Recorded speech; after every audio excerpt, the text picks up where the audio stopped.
Back on the Survivor Philippines shoot, I became really close with a young Filipino by the name of EJ.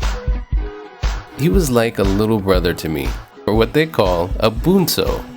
He said if I was ever in the Philippines, I would have to come stay with his family in the province of Bicol, and I promised him when I made it back through that way, I would visit. Now, there's one thing you should know about me, and that is I am the worst traveler. It seems every international outing that I have, something happens where I get lost or run out of money, and this time was no different. EJ's family lived in Dayet, which was about a 4-hour bus ride north of Manila. The bus was scheduled to arrive in the middle of the night, so I dozed off along the way. When I felt the bus stopping, I jumped out and quickly exited with all my things. Only to realize I was in the middle of nowhere. Thankfully, some nice locals helped me get on another bus, and EJ picked me up on his scooter about an hour and a half later. I'm sure thinking, what a crazy American. During the daylight, I got my first glimpse of the quaint little town where EJ's family lived. Right around the corner was this local market where you could buy your fish. This guy would chop it for you, and then you could throw it on the grill, all for just a few pesos. I wasn't able to stay long, but I did spend a day at this beautiful beach learning how to skimboard. As you can see, I wasn't very good.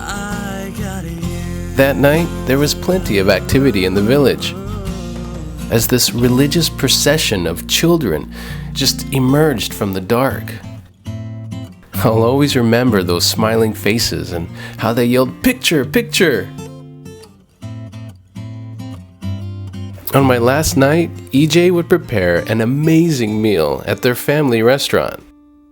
After which, we might have drank a little too much tequila.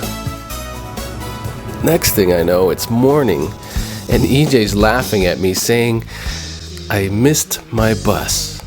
Which meant, if I were lucky, I could make it back to Manila that day if I took the non-air-conditioned 6-hour bus ride back. My flight left that night, so I had to make that long, crowded trip. More than just a little hungover. But it did allow plenty of time to reflect on all that happened. If Thailand and the Philippines are supposed to be poor countries, I sure didn't see it. EJ's family just took me in and went out of their way to make me feel welcome. I look forward to the day when I can see their smiling faces again. I made it back to Manila with just enough time to say goodbye to another couple of dear friends, Rap and Duran. In the few times I've come to Manila, Rap has always been there to look out for me. And Duran? He's another Survivor veteran and someone else I got to know quite well during our shoot. Duran is always a bit of a smartass, but he did know a little bit about my situation. And before saying goodbye, left me with an unexpectedly sentimental message. He said something along the lines of, Mikey, always choose your family. You'll never regret it.